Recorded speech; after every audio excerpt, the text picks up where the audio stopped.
Salut tout le monde, on se retrouve aujourd'hui pour une nouvelle vidéo avec un nouveau décor et un nouvel éclairage. J'espère que celui-ci vous plaira, n'hésitez pas à me donner votre ressenti dans les commentaires. Je vais vous présenter un nouveau comics, c'est celui-ci, Superman Batman Volume 1 chez Urban Comics.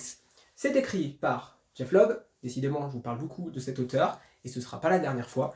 Et c'est écrit par deux dessinateurs puisqu'il y a deux arcs narratifs qui sont complétés par chaque dessinateur, le premier étant Ed McGuinness et le second Michael Turner.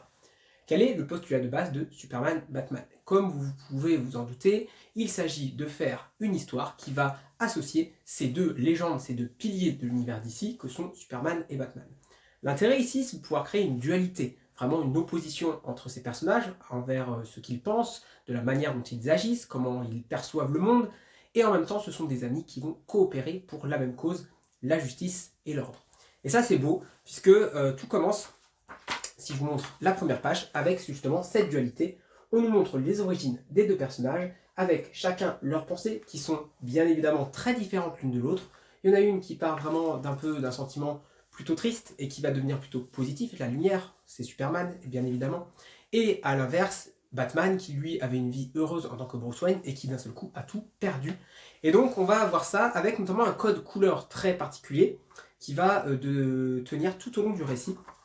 Ce sont ces deux couleurs, le jaune et le bleu. Le jaune représente les pensées de Superman et le bleu, les pensées de Batman. Ces pensées vont parcourir le récit de long en large, en plus des différents dialogues qu'auront ces personnages, ainsi que tous les autres qui parcourront cette histoire.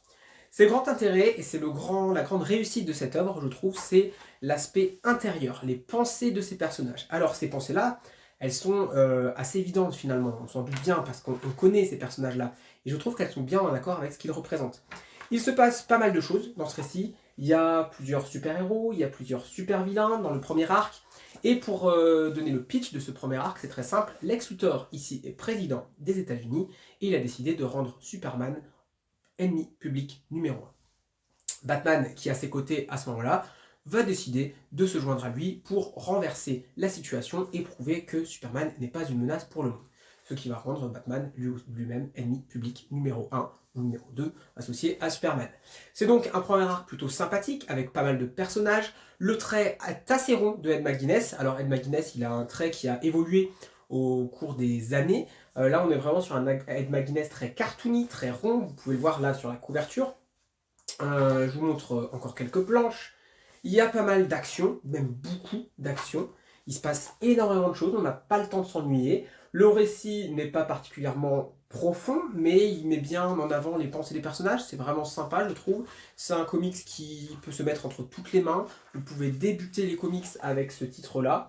Vous savez qui est Batman, qui est Superman. Vous allez les voir cohabiter ensemble. Et c'est vraiment une ode à l'amitié de ces deux piliers d'ici Comics. Voilà encore une autre planche. C'est vraiment plutôt sympathique. Il y a vraiment un travail d'ombre également et de couleurs. Les couleurs sont assez vives, mais il y a tout un travail d'ombre qui va un petit peu obscurcir quand même, puisque cette histoire est assez positive, mais elle a une part d'ombre quand même, et un petit peu on s'inquiète pour les personnages, il y a des complots, il y a pas mal de choses. Donc ça c'est la première histoire. Ensuite, au milieu, on a un petit épisode transitoire qui se concentre sur les sidekicks de ces deux personnages. Et ensuite, hop, on passe à la deuxième histoire, et je vous montre quelques planches. Nous passons à Michael Turner. Michael Turner, qui a un trait vraiment particulier, vraiment très sexy, j'ai envie de dire, avec des traits très marqués. C'est quelque chose dont je ne suis pas particulièrement fan. En fait, j'aime bien en tant qu'œuvre. C'est-à-dire que la planche individuellement me plaît. Par contre, dans le terme du comics, en tant qu'œuvre, ça me plaît beaucoup moins. Il y a des planches vraiment sympathiques, comme celle que je vous montre là, mais il y en a certaines que j'aime moins. Notamment, toute la représentation des personnages féminins me dérange un peu. C'est toujours un peu le même stéréotype. On peut le reprocher à Jessica Campbell, c'est un peu pareil ici. Vraiment des courbes ultra prononcées. Les vêtements ici, nous avons le personnage de Supergirl qui est introduit ici, à des vêtements, voilà, pareil, qui mettent en avant les courbes, qui laissent dépasser de la peau. C'est un peu provocateur, et provocateur gratuitement. Je vous montre par exemple cette planche avec Wonder Woman qui est ici. Je trouve que, voilà, j'aime bien, il n'y a pas de souci, mais voilà, je trouve que ça fait moins comics, ça fait autre chose en tant qu'illustration. C'est pour ça que moi j'ai les artbooks de Scott Campbell, je trouve ça magnifique en tant qu'artbook, mais lire un comics entier par Scott Campbell, je ne serais pas forcément fan, c'est ça. Là, voilà, en tant que couverture, en tant que planche individuelle, je trouve ça beau, mais en tant que comics, là, sur tout l'œuvre, ben, ça marche moins, je trouve. Je trouve que ça marche moins. Je suis pas forcément très très fan, mais ça reste du très beau dessin et du grand art, hein. Après, c'est les goûts de chacun. L'histoire, elle, est vraiment très intéressante. Elle voit l'arrivée de Supergirl sur Terre, et c'est la première fois du coup pour Superman qu'il va se découvrir une famille de sang, de liens réels, pas sa famille terrienne qu'il a adoptée, pas un clone comme Superboy, mais vraiment une vraie membre de sa famille, des L. Et il va du coup avoir un sentiment de paternité, en tout cas un sentiment protecteur qu'il n'a pas eu auparavant. C'est quelque chose de nouveau, on va voir un côté un petit peu plus dur de Superman. Superman, c'est le côté gentil, laissons faire les gens. Mais quand il se retrouve face à quelqu'un de sa famille et qu'il a peur qu'elle vive des choses qu'il a pu vivre, lui, il devient un petit peu différent, au point que même Batman et Wonder Woman sont en mode hey, calme-toi, mon vieux, faut te détendre un peu, ça va bien se passer pour elle.